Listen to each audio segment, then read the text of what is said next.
बिस्मिल्लाहिर्रहमानिर्रहीम, अस्सलाम वालेकुम। मैं हूं शाहिद सकलैन और आप देख रहे हैं मेरा यूट्यूब चैनल। आज एक बार फिर नूर मुक़द्दम कत्ल केस में जो वालिदैन हैं ज़ाहिर जाफ़र के, ज़ाकिर और असमत, उनकी जो है ज़मानतों की यहाँ पर समाअत थी और उसमें आज एक दफ़ा फिर जो है ख्वाजा हारिस जो ज़ाकिर के वकील हैं उन्होंने दलाइल का आगाज़ किया और आज भी उन्होंने अपने दलाइल में जो है जो चालान पुलिस की तरफ से जमा करवाया गया है या जो मतलब एक बयान है ज़ाहिर जाफ़र का, उसके ऊपर उन्होंने काफ़ी क्वेश्चंस उठाए और उन क्वेश्चंस में उन्होंने कुछ ऐसी बातें की जो आज से पहले मुझे या आपको मालूम नहीं थी, क्योंकि उन्होंने जो क्वेश्चंस भी उठाए वो भी बड़े ज़ाहिरी बात है उन्होंने अपने क्लाइंट को जो है वो प्रोटेक्ट करना होता है, डिफ़ेंड करना होता है। तो वो पॉइंट्स जो है आज तरतीब में आपके सामने रखूँगा। कुछ ऐसी बातें हैं जो शायद आपने पहले सुनी होंगी क्योंकि वो चालान पढ़ रहे थे और कुछ ऐसी हैं जो मेरे भी इल्म में नहीं थी और आपको भी।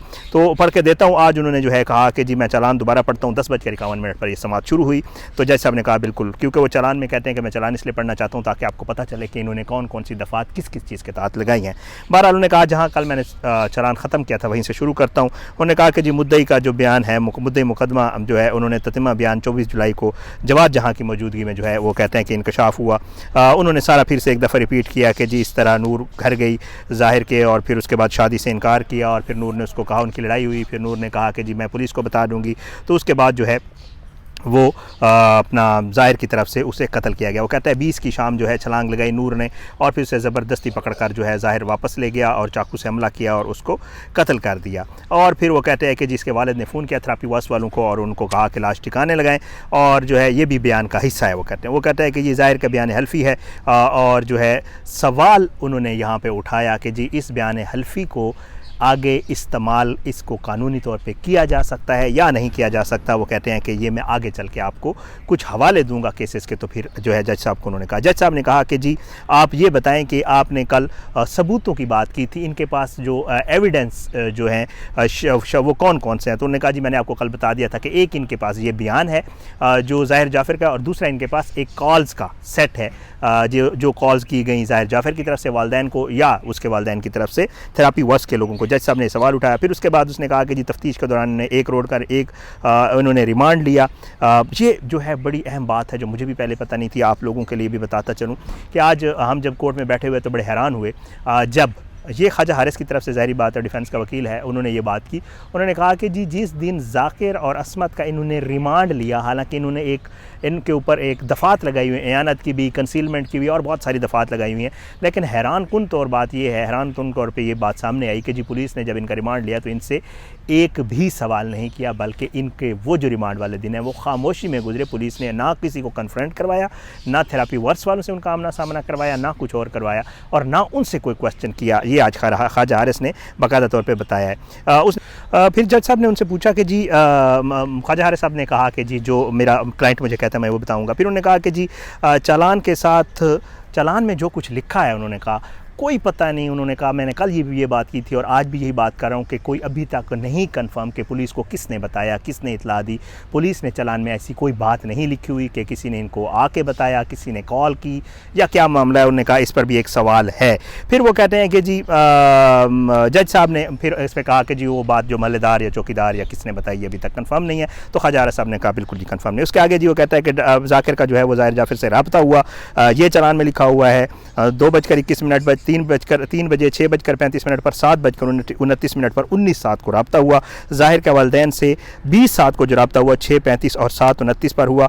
और चालान ये कहता है, वो कहते हैं पुलिस ने लिखा है कि यही वो वक्त है जिसमें नूर मुक़द्दम का कत्ल भी हुआ और वो कत्ल से पहले और कत्ल के बाद कॉल थी। 6:35 और 7:29 के दरमियान जो रब्ता हुआ ज़ाहिर जाफ़र का, उसमें उसने अपने वालिदैन को इतला दी कि या वो ये करने वाला है या वो ये कर चुका है, जो है अपना ख्वाजा हारिस साहब ने कहा। फिर वो कहते हैं कि जी प्रोसिक्यूशन की तरफ से, फिर वो कहते हैं थेरेपी वर्क वालों को कॉल 7 बजे की गई। तो फिर जज साहब ने कहा कि आप क्या कहेंगे, ये हादसे से पहले है या हादसे के बाद। तो उन्होंने कहा जी मैं इस हवाले से ज़ाहिरी बात है कुछ कह नहीं सकता, ये अभी इस्टेब्लिश होना बाकी है। फिर वो कहते हैं कि जी थेरेपी वर्स वालों को कॉल की गई कि वो आप जाएँ और जो है इसको वहाँ से निकालें और उसको भी अपना एविडेंस को भी ख़त्म करें। थेरेपी वर्स वाले आए और उसके बाद जो है प्रोसिक्यूशन के मुताबिक वो शवाहिद मिटाने आए थे। जज साहब ने कहा कि ये थेरापी वर्क्स वाले अभी तक ये मुल्ज़मान हैं या ये गवाहों में शामिल है, तो ख्वाजा हारिस ने कहा जी बिल्कुल इन्होंने उनको मुल्ज़मान की लिस्ट में डाला हुआ है। प्रोसिक्यूशन के पास अच्छा फिर यहाँ पे बड़ा ज़बरदस्त सवाल उठाया ख्वाजा हारिस साहब ने, जो है स्ट्रांग लगा हमें भी जो यहाँ पे बैठे हुए, तो वो कहते हैं कि जी ठीक है, हम मान लेते हैं कि ज़ाहिर जाफ़र का अपने वालिदैन के साथ रब्ता हुआ है या वालिदैन ने उसको कॉल की है, कॉल के अंदर क्या बात की गई है, या उसके वालिदैन ने जो थेरापी वर्क्स वालों को कॉल की है, कॉल का रिकॉर्ड मौजूद है, ये नहीं मौजूद, उसका ट्रांसक्रिप्ट नहीं मौजूद कि जी इस कॉल में बात क्या की गई है। तो इन्होंने कैसे इस्टेब्लिश कर लिया कि उन्होंने उसको शवाहिद मिटाने का कहा और ज़ाहिर जाफ़र ने जो इतला दी वो यही दी कि जी इनको कैसे पता। बहरहाल इस पर भी ख्वाजा हारिस ने सवाल उठाया। अब उसके बाद जी वो आते हैं कि जी कोई मैसेज या वॉइस नोट का ट्रांसक्रिप्ट नहीं है। जज ने कहा कि बिल्कुल ये तो प्रोसिक्यूशन ने साबित करना है कि इस बात पर, इस कॉल पर क्या बात हुई। आगे चलकर जी वो कहते हैं कि अगर फ़र्ज़ करें उन्होंने दफ़ात बताई कि जिन्होंने एनत की अबेटमेंट की और फिर उसके बाद एनत की और बहुत सारी दफ़ात लगाई हैं, तो उन्होंने कहा अगर वो फ़र्ज़ करें हैं भी सही तो वो भी उसको भी बाद में ट्रायल में देखा जाएगा कि वो भी काबिल ज़मानत हैं। अब अमजद के हवाले से उन्होंने फिर एक पुलिस के ऊपर क्वेश्चन उठाया। तफ्तीशी अफसर अब्दुस्तार भी साथ खड़े थे, बड़े गौर से देख रहे थे। ख्वाजा हारिस साहब ने कहा कि जी अमजद महमूद के हवाले से लिखा हुआ जो थेरापी वर्क्स वाला है कि जी उसने जाकर पहले रोड एक्सीडेंट बताया और फिर उसके बाद जब वो डिस्चार्ज हो गया तो भी उसने कोई दरख्वास्त नहीं दी। उन्होंने कहा कि जी इन्होंने शवाहिद मिटाने का उन पर इल्ज़ाम लगाया है। तो और साथ में फिर उन्होंने कहा कि जी फ़र्ज़ करें अमजद वहाँ से डिस्चार्ज होने का बाद चला गया गांव, ये इन्होंने लिखा है। वो कहता तो पुलिस इतनी विजिलेंट थी, इनको पता भी था कि इतना बड़ा क्राइम हुआ है। फिर अमजद को उन्होंने जो है जब वो अस्पताल से डिस्चार्ज हुआ तो इन्होंने ये चेक ही नहीं किया कि जी अमजद कहाँ चला गया है। वो चला गया और फिर उन्होंने काफ़ी दिन बाद थेरापी वर्क्स वालों को गिरफ्तार किया। इस पर भी उन्होंने सवाल उठाया। फिर उसके बाद जी वो कहते हैं कि कमाल ये है कि ये लोग मेरे क्लाइंट्स जो हैं वो कहते हैं ज़ाकिर और असमत जब पुलिस शामिल तफ्तीश होने के लिए पुलिस स्टेशन गए तो इन्होंने उनको भी गिरफ्तार कर लिया और जो जिस गाड़ी पर गए थे उसको भी अपने पास रख लिया। ये भी सवाल उठाया। फिर उन्होंने कहा एक और बात जो बड़ी अहम है और जिस पर हम सब हैरान भी हुए कि जी वो कहते हैं कि जी 2 दिन का इन्होंने जो रिमांड लिया ज़ाकिर और असमत का, उसमें इन्होंने फिर उन्होंने दोबारा ये रिपीट किया, पहले भी मैं आपको शायद बता चुका हूँ कि इन्होंने उनसे कुछ भी नहीं पूछा और ये जो 2 दिन का रिमांड था ये वैसे ही गुजर गया। फिर वो एक और चीज़ उन्होंने बताई और ये भी हैरान कुन है। वो कहते हैं कि जी इन्होंने अकॉर्डिंग टू चालान 24 को ज़ाहिर ने बयान दिया कि विक्टिम का मोबाइल मैंने छुपा दिया है, इन्होंने जाके वो मोबाइल रिकवर भी करवाया। इट्स ओके, यहाँ के हद तक ठीक है। फिर वो कहते हैं हैरान कुन बात यह है कि 27 तारीख को जो है विक्टिम का जो एक्यूज़्ड है उसका मोबाइल जो है इन्होंने जाकर 27 को रिकवर किया। ये कैसे हो सकता है? उसी दिन इन्होंने उसका मोबाइल जो है वो रिकवर क्यों नहीं किया? बहरहाल वो कहते हैं कि ये मुझे लगता है कि ये बिल्कुल यकतरफ़ा और बददियानती पर जो है जो तफ्तीश है ये यकतरफ़ा की गई है। फिर उसके बाद उन्होंने डेट्स बताई कि 28 को नवीस ने नक्शा बनाया, 29 को ये हुआ, पार्सल दिया। बहरहाल उन्होंने डेट्स का पूरा वो जो एक चालान में लिखा हुआ पढ़ के सुनाया। फिर मुलज़िम को लाहौर ले जाने का बताया। फिर उसको उन्होंने ज़ाहिर ताहिर सबको जो पेश करने की डेट्स हैं वो भी बताई, क्योंकि वो हम बहुत दफ़ा पहले बता चुके हैं वो भी। फिर उन्होंने डीएनए का हवाला दिया कि डीएनए मैच होने के बाद और भी दफ़ात इसमें लगाई गई। फिर वो जमील और इफ्तिखार के हवाले से आए और उन्होंने कहा कि जी जमील और इफ्तिखार को भी एयानत करने में और शवाहिद हकीकत छुपाने में, पुलिस को इत्तला ना करने में, इसकी इन्होंने दफ़ात के बाद लगाई हैं। वो कहते हैं कि कमाल ये है कि इन्होंने एयानत लिखी है, जब कत्ल हो गया था तो कत्ल के बाद इस कत्ल की एयानत कैसे की जा सकती है?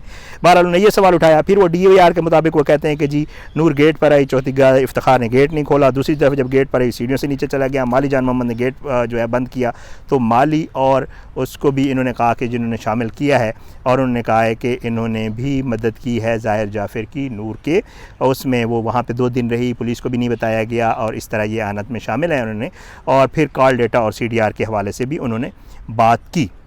अब ये सारी जो है डिटेल्स थी, उनके दलाइल जारी थे। 1 घंटा गुजर गया था तो जज साहब ने कहा कि जी आप ज़रा 1 मिनट रुक जाएं, आप मुझे बता दें अगर हमसे कल कर लें। तो उन्होंने कहा जी बिल्कुल कल आप कर सकते हैं। उन्होंने कहा जी कोशिश मैं करूँगा ख्वाजा हारिस ने कि कल की डेट में मैं अपने दलाइल ख़त्म कर लूँ ताकि आगे फिर जो प्रोसिक्यूशन के दलाइल हैं वो शुरू हो जाएँ।